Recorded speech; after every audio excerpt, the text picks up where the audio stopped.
And you look at Conor after that leg break, he got fucking jacked. Ripped. Just gigantic. Like 200 plus pounds, it looks like. Just huge fucking shoulders. And that's generally not the result of natural hormone. Conor McGregor has finally broken his silence. The MMA world didn't even realize it was waiting. After years of chaos, injuries, scandals, and a public roller coaster, only a global superstar could survive. McGregor now looks sharper, more disciplined, and more focused than since his second knockout of Jose Aldo.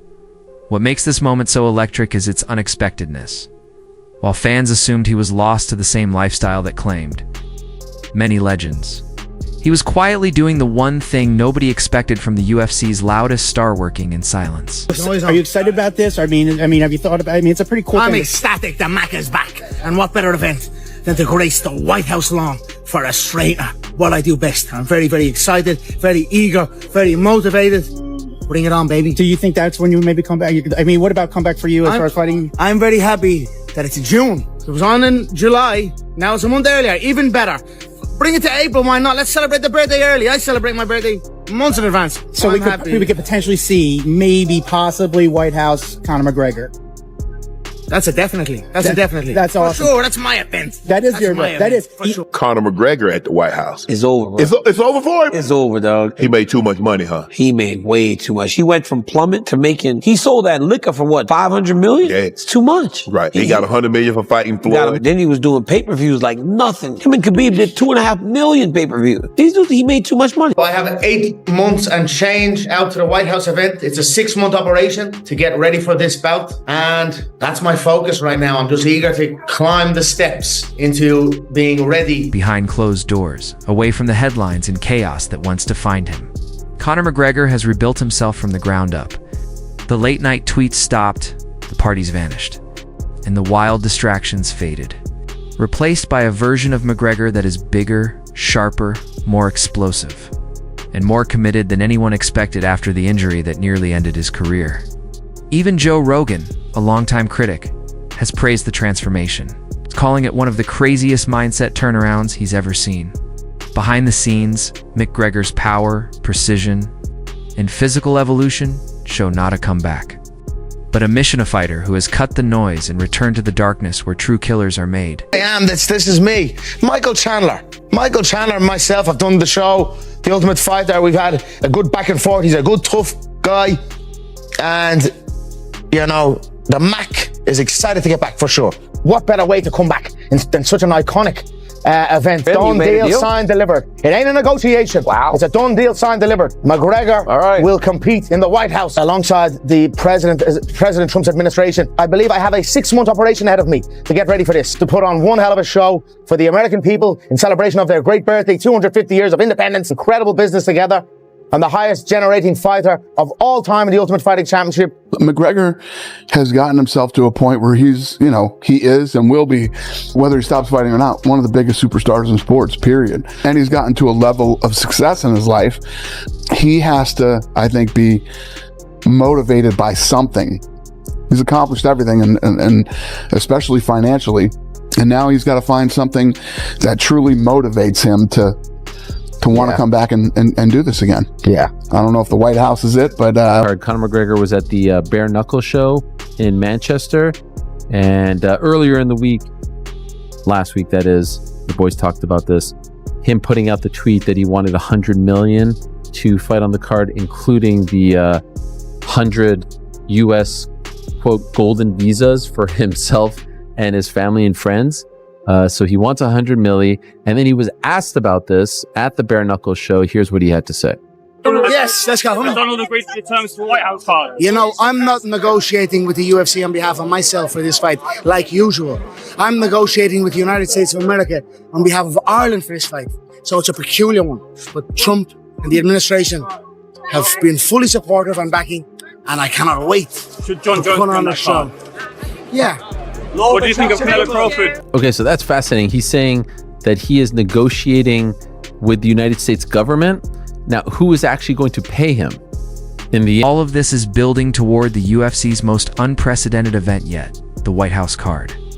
Designed to stack names so big, they create a cultural earthquake with Conor McGregor at the top. Despite the UFC's growth, no one can headline like McGregor, and after years of drifting, he looks determined to reclaim the throne he once walked away from. The big question, who does he fight? Michael Chandler is a fan favorite. But Dana White could go rogue and put McGregor in a monstrous matchup that shakes the sport. A main event at the White House would be the biggest political and sporting crossover in UFC history. Meanwhile, Jon Jones is also angling for the spotlight. But having burned bridges, missed opportunities, and frustrated Dana repeatedly, even he may struggle to seize this historic moment. You know what I mean? Like if Trump says, yes, I think you should get $100 million to fight on this card, who's actually cutting that check? This is fascinating stuff. What a journey it's going to be to get to this card in June of 2026.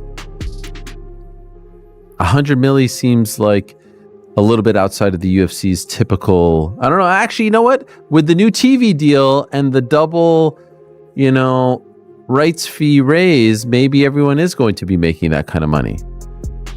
I don't know about everybody, but I think Conor McGregor can command it. Yeah. Do you guys think that Trump and his team are going to say, we want these people on this card? Yes. Yeah, so do I. Yep. It's a which is why a representation for the U.S. Right. Which is why I keep going back on the don't they want Americans to go over? I don't we keep having these fantasy cards, but I do feel like there has to be an indication. I don't think they care about the result. I think they just care about who's on the card. I think they want and all the Americans just get dusted. I don't think that goes over hot. Chandler, McGregor, this is Canada. Let's say Chandler US loses versus Ireland, and it's the biggest star in the history of the sport. At that point, you can't worry about that stuff. I just think they want to have the big. When Donald Trump was the owner of the Trump Taj Mahal and all this stuff, he wanted the biggest fights. This is his version of a fight card in 1988. What's the biggest fight there is? What ingredients need to go into the biggest fight there is? Like if you had an open checkbook or you had the magic wand, and I'm not asking you to put two people together. I'm not asking you to bring in the biggest draw in the business, Chael Sonnen, and put me opposite somebody. I'm asking, aside from the names, what would you need to put the biggest fight on? You want to know where this is coming from? The story that Conor McGregor is being talked to headline the White House card. I don't buy it. I can't buy it. Why are we be turning to Conor McGregor? And the answer is also out there, because he is the sport's biggest star. That is true. So is that what you need? If you've got the open checkbook and you've got the magic wand, without saying names, do you say, I'm going to put as my main event the sport's biggest star? Is that your answer? Does it matter who he's fighting? What if it's a championship match? You have an open checkbook and you have a magic wand and you don't use any names, but you're going to put the championship on. Would you say heavyweight? Would you say women's 135? Would you say wherever Kazmat Chimaev's at? How is it that you would answer that question? And then what if you're really going to go for a big fight? What if you really follow this for a long time? You're going to do what we used to call a super fight, but now we call it title versus title. You're going to take the champion of a weight class and you're going to put them with another champion of a weight class. Your A side and your B side are both going to be champions. You don't get to use names, but that's the ingredients you need to bring the biggest card ever. And it's one of the reasons that I'm struggling with the idea that McGregor is being penciled in the middle of 2025 for a card that sits dead center in the middle of 2026 at a venue yet to be built for tickets that are yet to be on sale. I struggle with it because we're openly saying if we're going to put Conor on there that there's no title unless you believe that Conor McGregor is going to demote himself. Dana White wants nothing to do with Jon Jones, who craves the spotlight and the prestige of the UFC's most unique card ever. But past mistakes from missed fights to failed negotiations have cost him Dana's trust. Meanwhile, Conor McGregor, once the UFC's problem child, has rebuilt himself in silence and earned that trust back, turning into the organization's biggest asset. The contrast is stark. McGregor is rising, Jones is fading. And the White House card is shaping up as the defining moment between fighters Dana believes in and those he's done babysitting. As summer approaches, UFC isn't just preparing a historic event. It's setting the stage for McGregor. It's a comeback that could reshape the sport forever. And everyone from fans to fighters to Joe Rogan can feel it.